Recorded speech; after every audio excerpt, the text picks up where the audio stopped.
It's Tuesday, the 23rd of May, 2023. Welcome to the Fast Five by Fear and Greed, where we give you the top 5 business stories you need to know in just 5 minutes. I'm Michael Thompson, and good morning, Sean Aylmer. Good morning, Michael. Sean, 5 stories, 5 minutes. Let's jump straight into story number 1. The buy now, pay later sector will be regulated under credit laws, and companies in the sector will have to decide if their products are suitable for their users under responsible lending obligations. That's right. The government will allow the responsible lending obligations, which currently apply to all credit providers except buy now, pay later groups, to apply to buy now, pay later groups, but they'll be what they're calling scaled to the risk involved for particular products. Basically, these credit rules will apply differently dependent on whether someone's borrowing tens of thousands of dollars or just a few $100s. The government will change the Credit Act and require providers to assess that buy now, pay later is not unsuitable for a customer. Buy now, pay later players will also be required to hold an Australian credit licence. There's about 7 million accounts out there. Now, keep in mind, many people have more than one card, one buy now, pay later card. The majority are used for products under 2,000, and that's why it's not as rigorous a clamp down in terms of credit as it might have been. According to the Reserve Bank, the value of buy now, pay later transactions last financial year was around $16 billion. That's about 2% of card purchases, but it is growing very fast, and it's estimated there's about 160,000 merchants that use buy now, pay later products. So what's this mean then, Sean, for the sector? Is it bad news? Yeah, look, I think so. It's going to be very battered and bruised by the end of all this process. At the moment, it's very easy to sign up for a buy now, pay later product, and it's cheap for the providers and for the customer. Now, the provider will have to do a lot more work to make sure their customers are suitable to receive a loan. That won't only take time, it'll also take better systems. Some of the players probably aren't set up for that. For consumers, Michael, you and I, it's likely to be harder to get a buy now, pay later loan, at least if you don't have a great credit rating. Maybe that's not such a bad thing though, Michael.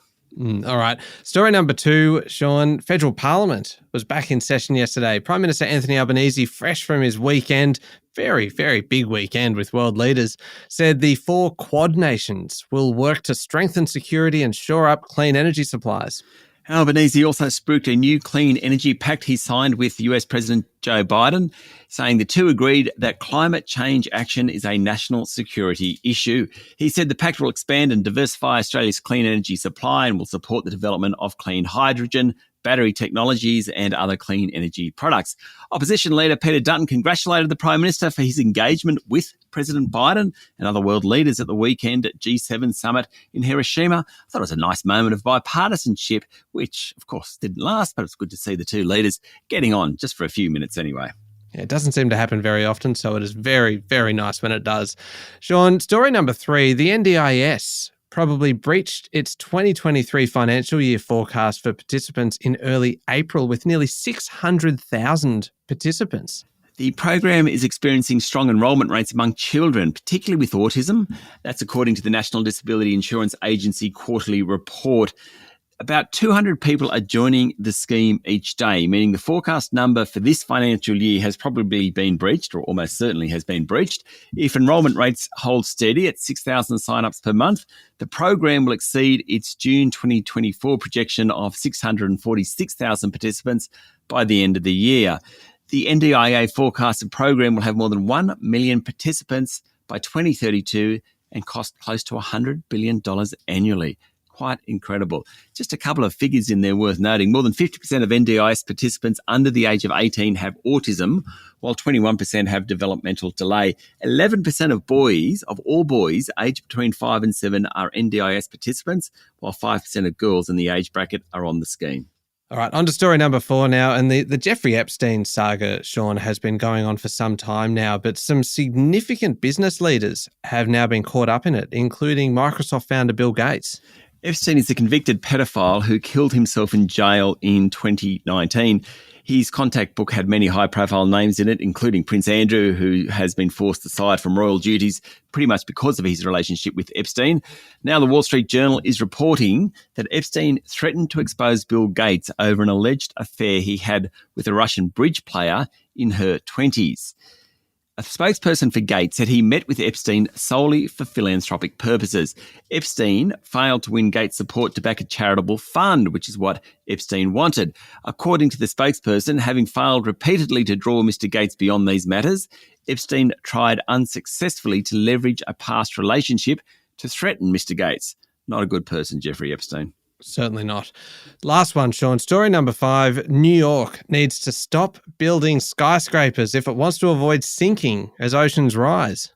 We already know that climate change poses a threat to the city of 8.4 million people. Now, a study headed by the United States Geological Survey suggests development is exacerbating the dangers faced by the city, given the sea level is predicted to rise by 1.5 metres by the end of the century. There are around 1 million buildings in New York City, weighing an estimated 771 million tonnes, according to a report in the Telegraph of London. The city is already sinking by 1 to 2 millimetres a year.